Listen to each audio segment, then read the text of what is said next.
ma wax la nag benn affaire loo xamante ne man rek la engagé nag ma rapport Cour des comptes bi gëmuma ko. yow un juriste lu tax gëmoo ko. parce que dafa am yu bari yoo xamante ni gisuma ko lu tax ma war ko gëm. c'est-à-dire. premièrement du point de vue factuel. may mun a Cour des comptes gis nga sànq le ministre Ousmane Diagne dafa wax lu am solo. la Cour des comptes xool amul lu dul ay juges est-ce que xam nga loolu. Cour des comptes ay juges la nga fa nekk. qui sont xoolal indépendants inamovibles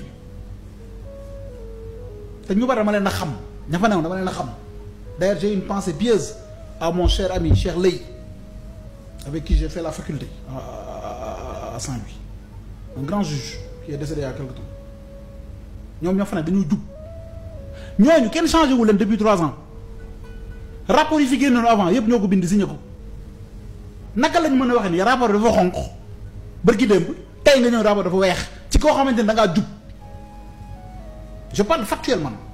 lan mooy problème bi. problème bi mooy les rapports qu'on avait donnés entre 2021 2023 contrastent avec le rapport bii génn nii au niveau des chiffres. rapport dañ ko traficoté. dama ni ñoom ñaar rapport yi yemul dama ni ñaar rapport yi yemul. dañ lay woo de. léegi ban moo ci dëgg déedéet buñ ma wooyee luñ may doyee dama ni wax nañu ni rapport bi lii ak lii moo ci nekkoon bii génn indi leneen dañ leen di woo ñaari ñi leen comme yaa wax ñaari wax yi ban moo ci dëgg moo xam man sama xel da cee tey ñaari rapport bu ci dëgg.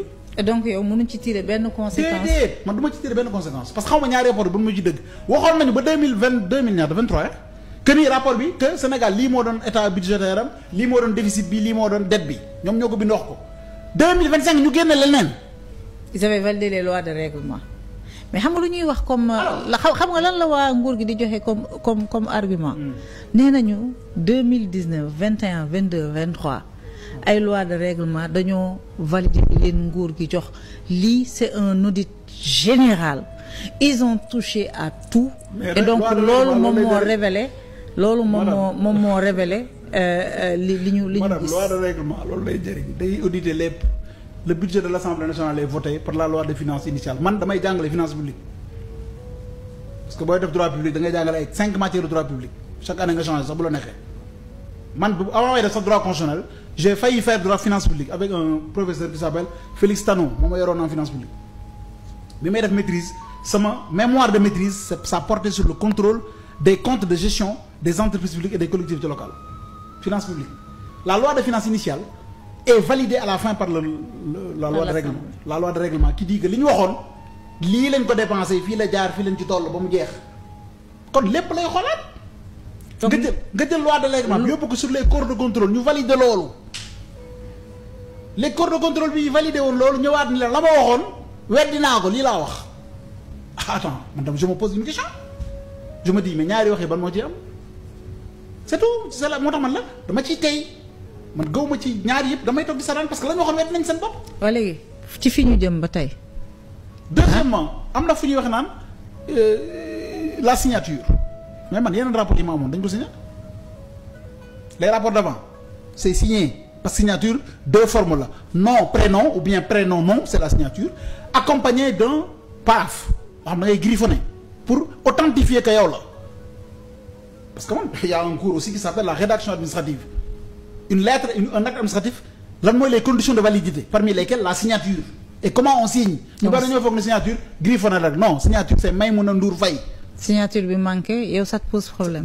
ça crée ce qu'on appelle un doute dans l'authenticité léegi nag nañ ñu clarifier rek man ñaari éléments yooyu. moo mais waa Cour des comptes ñoo war a génn wax ak nit ñi. waaw mais est-ce que en matière de gestion managériale avec ce que j'appelle l'organisation la réglementation de la Cour des comptes am na pour exprimer. mais avant Alioune Niane da daan communiquer. il faut en communiquer man bu doon may non Alioune Niane bu njëkk ba. da daan communiquer je sais plus pourquoi moom mënatul communiquer. man daal loolu mooy sama moo xaw a tee sama xel léegi nag on va voir la suite ban issue la ñuy am ban vérité mooy génn après. ba léegi au plan politique. ma wax la nag benn affaire loo xamante ne man rek la engagé nag ma rapport Cour des comptes bi gëmuma ko. yow un juriste lu tax gëmoo ko. parce que dafa am yu bari yoo xamante ni gisuma ko lu tax ma war ko gëm. c'est-à-dire premièrement du point de vue factuel. may mun a Cour des comptes gis nga sànq le ministre Ousmane Diagne dafa wax lu am solo la Cour des comptes xool amul lu dul ay juges est-ce que xam nga loolu.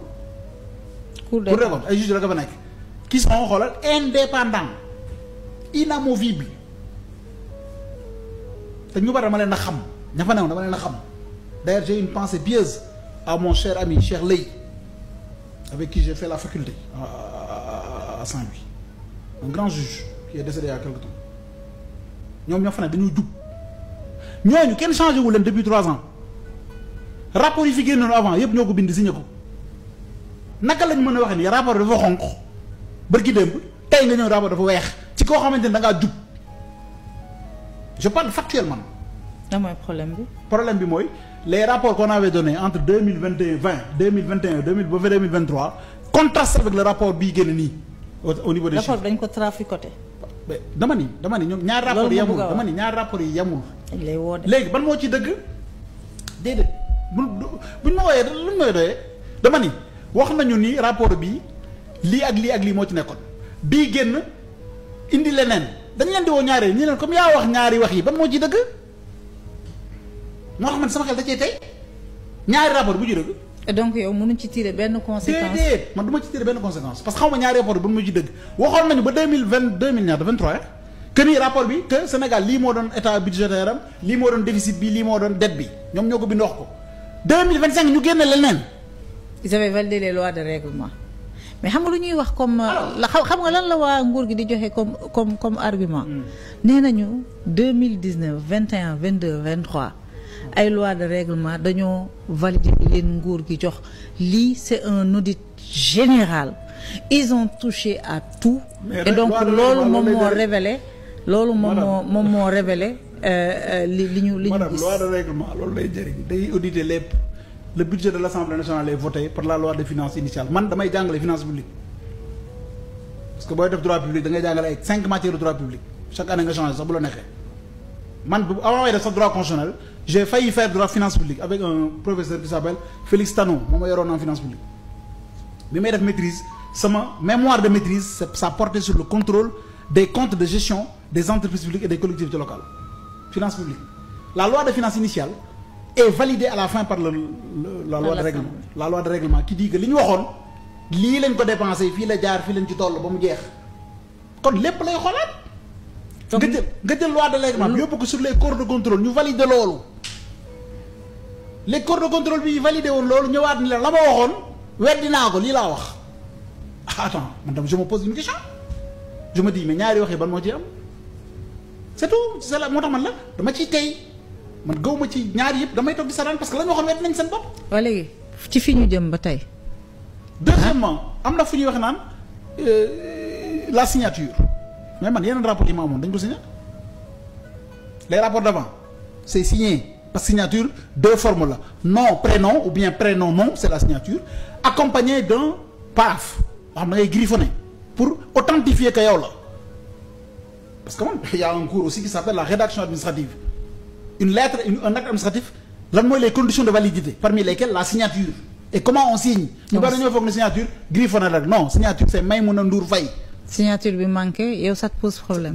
ça crée ce qu'on appelle un doute dans l'authenticité léegi nag nañ ñu clarifier rek man ñaari éléments yooyu. moo mais waa Cour des comptes ñoo war a génn wax ak nit ñi. waaw mais est-ce que en matière de gestion managériale avec ce que j'appelle l'organisation la réglementation de la Cour des comptes am na pour exprimer. mais avant Alioune Niane da daan communiquer. il faut en communiquer man bu doon may non Alioune Niane bu njëkk ba. da daan communiquer je sais plus pourquoi moom mënatul communiquer. man daal loolu mooy sama moo xaw a tee sama xel léegi nag on va voir la suite ban issue la ñuy am ban vérité mooy génn après. ba léegi au plan politique.